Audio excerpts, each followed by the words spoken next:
Imagine que é o terceiro dia sem chuva. O sol tem batido impiedosamente desde cedo. O seu jardim está literalmente a murchar por água. Está ali parado com a mangueira, tal como todas as noites, e sabe exatamente. Amanhã espera o mesmo jogo, e depois de amanhã novamente. Semana após semana, ano após ano. O seu ombro já dói de segurar a mangueira. Entretanto, o contador da água continua a girar implacavelmente. A fatura no final do mês será mais alta uma vez mais. E, no entanto, apesar de toda essa água, algumas das suas plantas parecem fracas. Os tomates estão murchos. Os pepinos simplesmente não crescem bem. A alface está a espigar prematuramente. Pergunta-se seriamente o que está a fazer de errado. Mas e se eu lhe dissesse que as pessoas já conheciam um sistema há 2000 anos que tornava este trabalho diário tedioso completamente desnecessário? Um sistema que se regula inteiramente sozinho, poupa quantidades maciças de água, torna as plantas mais fortes e funciona praticamente durante 2 décadas sem que tenha de mexer um dedo. Nem de poucos em poucos dias, nem sequer todas as semanas. Um sistema que apenas funciona, silenciosa, fiável e eficientemente. Simplesmente esquecemos este conhecimento. Não porque não funcione, mas porque a agricultura moderna nos levou a crer que apenas sistemas complexos e caros são a verdadeira solução. Porque fomos convencidos de que precisamos de alta tecnologia, eletrônica e automação. No entanto, a resposta reside logo abaixo da terra, silenciosa, simples e discreta. Uma resposta que os nossos antepassados conheciam exatamente, que passaram de geração em geração e que funcionava quando não havia redes elétricas, nem mangueiras de jardim, nem sistemas de irrigação. Se pensa que isto soa demasiado simples agora, então fique por aqui, porque nos próximos minutos irá compreender por que razão este princípio esquecido pode não só revolucionar o seu jardim, mas também toda a sua abordagem à autossuficiência e independência. Irá aprender como funciona um sistema que deixa o tempo trabalhar para si, em vez de você trabalhar para o tempo. E se isso for importante para si, então subscreva este canal agora, porque é exatamente disto que tratamos. Prático, comprovado e independente. Clique também no polegar para cima, para que mais pessoas possam encontrar este conhecimento novamente. E fique atento até ao fim, porque é aí que tudo se conjuga. Vou mostrar-lhe concretamente como pode começar com isto ainda esta semana. Vivemos num tempo em que a escassez de água já não é um cenário futuro abstrato. Os verões de seca estão a tornar-se a regra. No verão de 2003, a Europa sofreu sob uma onda de calor que custou dezenas de milhares de vidas. No verão de 2018, colheitas inteiras murcharam. Em 2022, a Alemanha quebrou recordes de secura. Os municípios estão a impor proibições de rega. Os níveis dos lençóis freáticos estão a descer ano após ano. Os poços estão a secar. Os rios transportam tão pouca água que a navegação tem de ser interrompida. Ao mesmo tempo, os preços dos alimentos estão a subir. A inflação está a corroer todas as áreas das nossas vidas. As cadeias de abastecimento estão a tornar-se mais frágeis. Estamos a experienciar escassez de coisas que pensávamos ser garantidas. A questão já não é se devemos pensar em autossuficiência, mas como o fazer corretamente.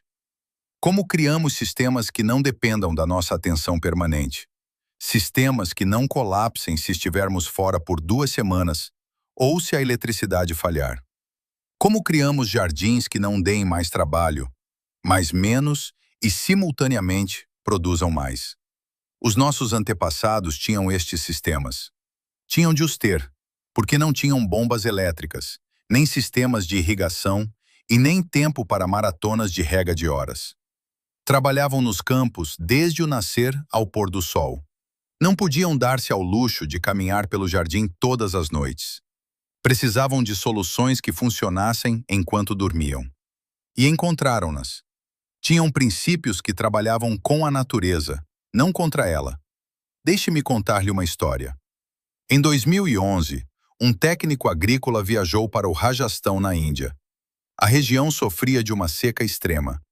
Os sistemas de irrigação modernos eram demasiado caros para os pequenos agricultores. As bombas solares eram inacessíveis, as colheitas falhavam, as famílias passavam fome. Então, numa aldeia remota, ele descobriu algo estranho. Um homem idoso, com mais de 90 anos, tinha um jardim que era luxuriante e verde, enquanto tudo à volta estava ressequido. Sem bomba, sem mangueira, sem fonte de água visível por perto. O técnico perguntou o segredo.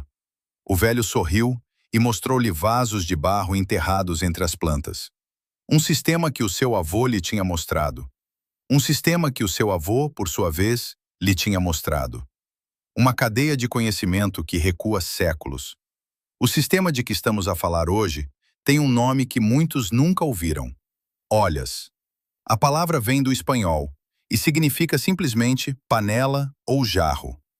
Mas por trás dela reside uma tecnologia tão elegante que parece quase mágica. Uma olha é um vaso de barro não vidrado enterrado no solo. Enche-se com água e depois algo incrível acontece. O barro poroso liberta a água lentamente, continuamente e exatamente onde é necessária, nomeadamente diretamente nas raízes das plantas circundantes, sem evaporação à superfície. Em dias quentes de verão, quando rega com a mangueira, até 60% da água evapora-se antes de chegar às raízes. 60%. Imagine carregar balde após balde de água e mais de metade simplesmente desaparecer no ar.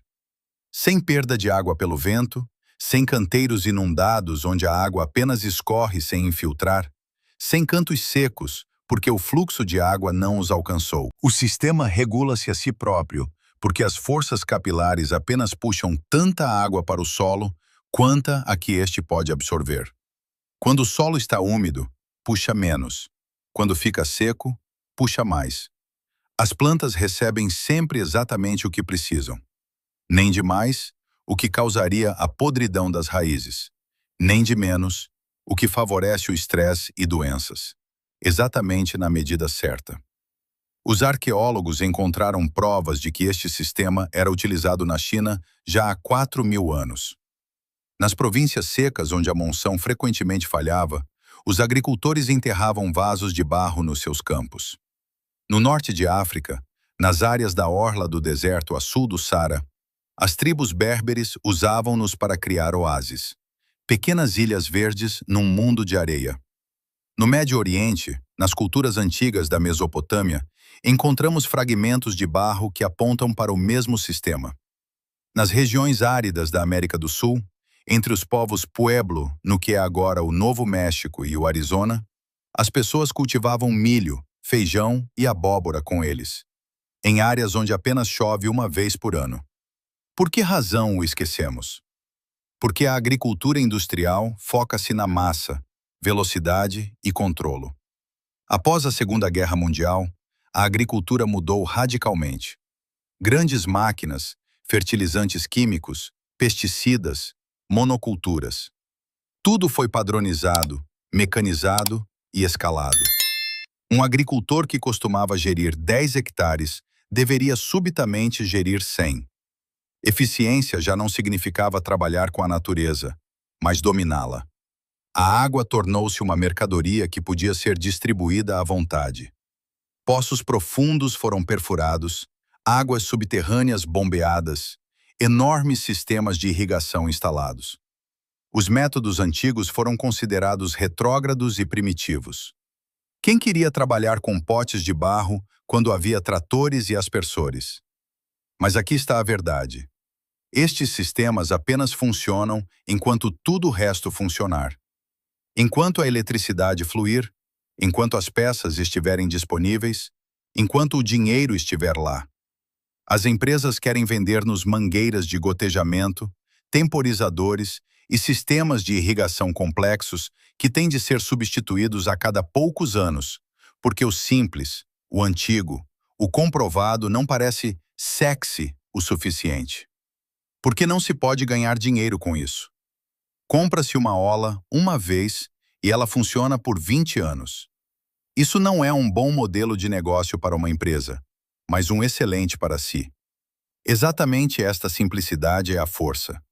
Num mundo complexo e frágil, a simplicidade não é fraqueza, mas superioridade. Deixe-me explicar-lhe o princípio passo a passo.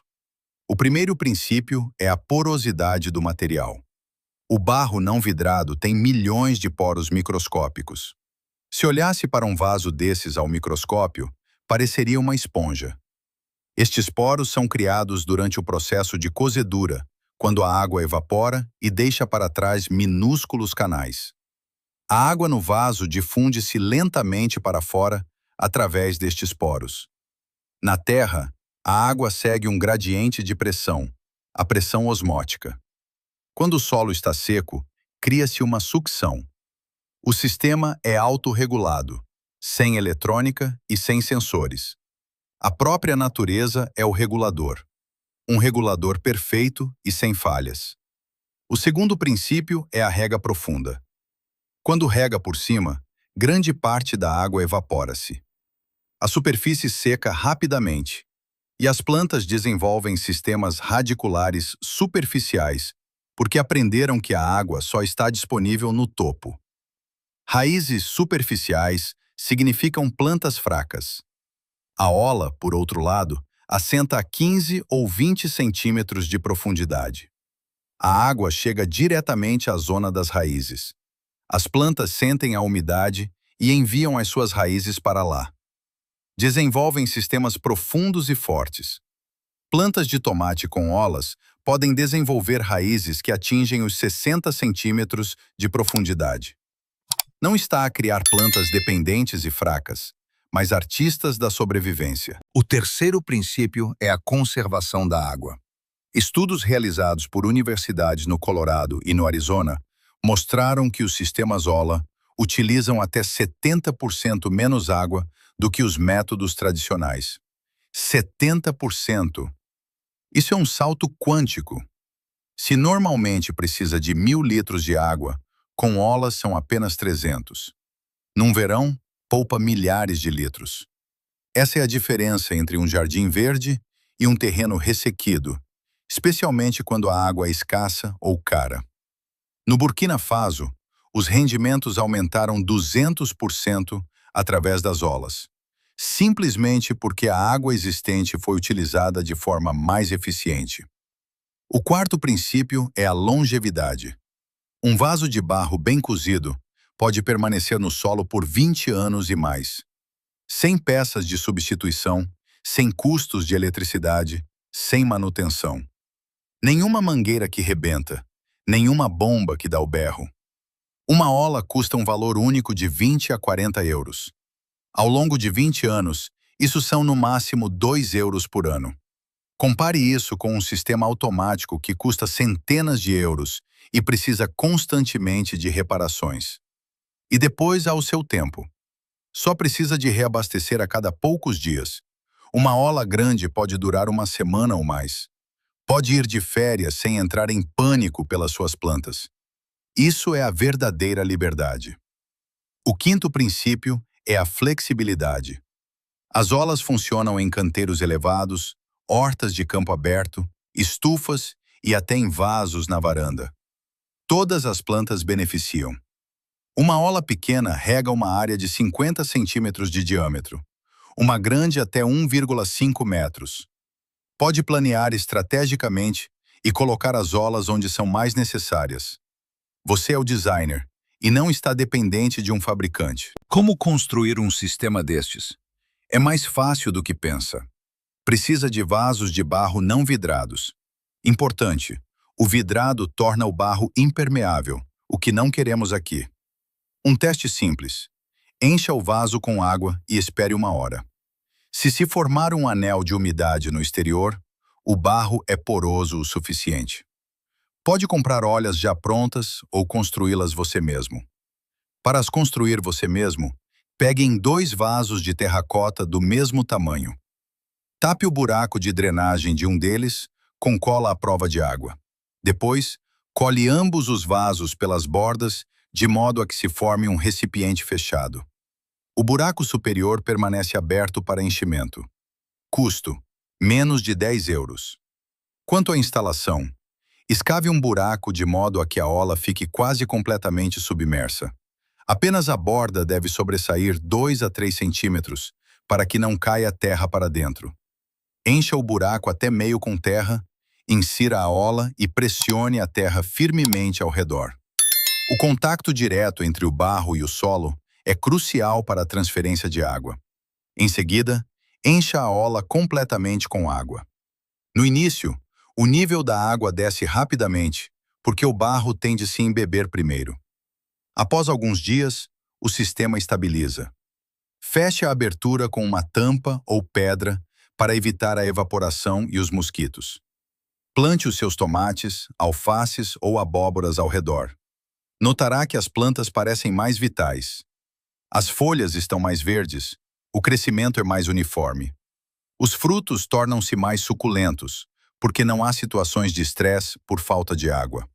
E ganha tempo, cerca de 72 horas por estação, que costumava gastar a regar. O sexto princípio é a saúde do solo.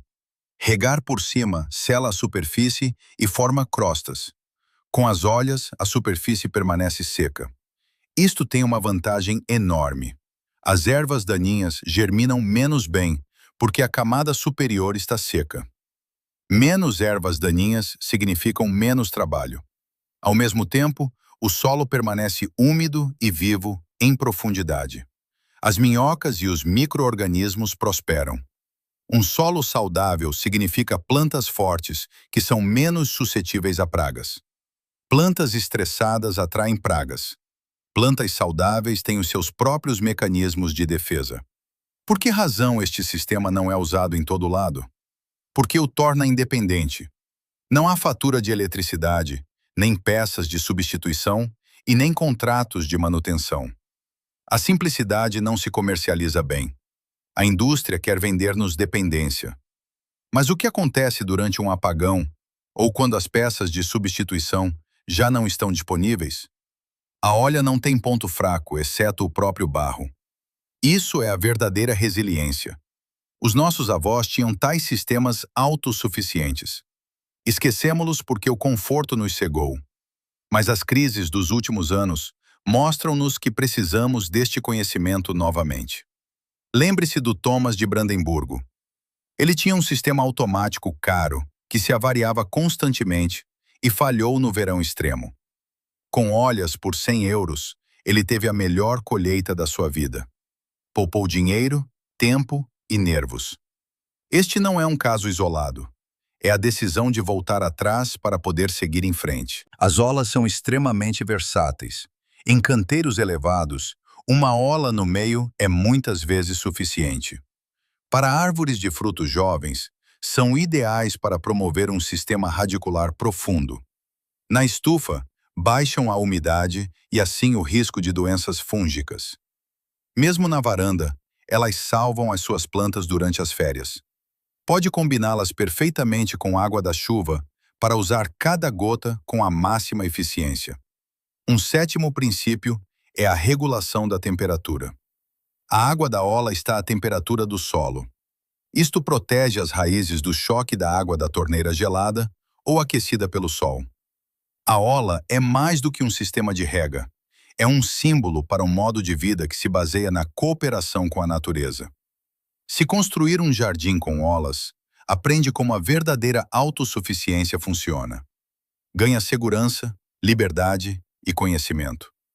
O mundo está a tornar-se mais imprevisível, mas as respostas não têm de ser complicadas. Por vezes, a melhor resposta é aquela que esteve sempre lá. Sabedoria significa reconhecer o que funciona, não importa quão antigo seja.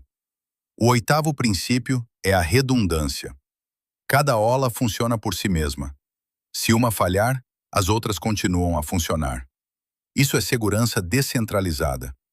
Tem uma escolha agora. Pode continuar parado no jardim todas as noites com a mangueira ou pode agir.